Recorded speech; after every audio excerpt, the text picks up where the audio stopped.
This happened when I was 16. I was still in high school. I obviously didn't have a car yet, so I was at the mercy of my parents driving me around, or just walking if it was close. It was the weekend. My friend Haley was having some of our friends over since her parents weren't home. My mom drove me to her house. Haley lived close, about a 3-minute drive and 20-minute walk. My mom was single at the time, and she also liked to go out too, so she told me that if she's out late, then to just walk or get a ride home, which meant she was going on a date. A few of our girlfriends were at Haley's house, Tina, Courtney, and Belle. The 5 of us hung out in her backyard for a few hours until some boys from our school unexpectedly showed up. By unexpectedly, I mean Haley didn't tell me she was inviting them. The reason I was annoyed by this was because one of the boys that showed up was a boy I had some annoying history with and didn't really want to see. Haley thought she was being cute and sneaky by inviting him there against my knowledge, because she for some reason wanted him and I to work things out. It was just an awkward mess. There were 4 boys and 5 girls, including me, so eventually, I just decided I wasn't really feeling it. So, after a while, I left. I'm sure after I left that some of the others started to leave shortly after because it was already late, but I just didn't want to be around those boys. I made sure to let Haley know how pissed off I was over texts as I was walking home, and she kept saying, "OMG, come back." She apologized and I forgave her, but I still just wanted to go home. I walked for like 5 minutes until I slowed down. I thought I heard footsteps behind me, and when I slowed down, I confirmed I heard footsteps that weren't mine. I turned around, and there was a middle-aged man with a hood up over his head and his hands in his hoodie pocket. He was smiling, looking at me, and said, "How you doing?" I responded, "Hi," and just turned and kept walking. We were in the suburbs, people are walking around. It's not unheard of, even if it was late.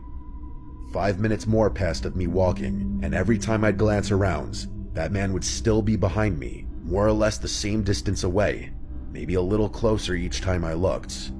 It was not a straight path home. I'd have to make multiple turns onto intersecting roads to get to my house, and each turn I made, he was still there. I was texting my friends about it, and then the man from behind me said, "Isn't it such a nice night? Love this weather." I replied back, "Yeah," and that was it. I started walking just a bit faster, but not enough to draw suspicion like that I'm running away. The man spoke again, and every time he opened his mouth, part of me died a little more inside. Like, why was he talking to me? Why was he following me? He asked, "Are you from the neighborhood?" I replied, "No." I was making my answer short and firm. The man chuckled. I started asking all my friends for help, to send one of the guys to come pick me up. Ironically, the boy who I was trying to avoid was on his way to come get me. I'll just nickname him Brandon. The man behind me then said something that changed everything. He said, "I'm not gonna hurt ya.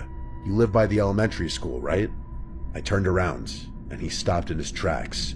He was still smiling, but now his smile seemed more disingenuous, more sinister. I screamed, "Leave me alone," and started to run. I heard the man running behind me, catching up to me. At that point, it was my life on the line, so I started screaming bloody murder. I started screaming, "Help me," for everyone in their houses to wake up and hear. The man dropped his nice guy facade and said, "Shut up, you little bitch." My screams definitely scared him off because he obviously didn't want a bunch of witnesses about to come out of their houses.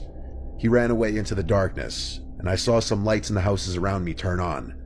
One couple came out of their house, and I explained I almost got kidnapped. I stayed there in front of their house until Brandon arrived to pick me up. He drove me home. It was only like a 1-minute drive after that. My mom wasn't home, she was out, and she wasn't answering my texts. I didn't want to be alone, so I invited Brandon in to stay the night. I know he was the happiest camper alive.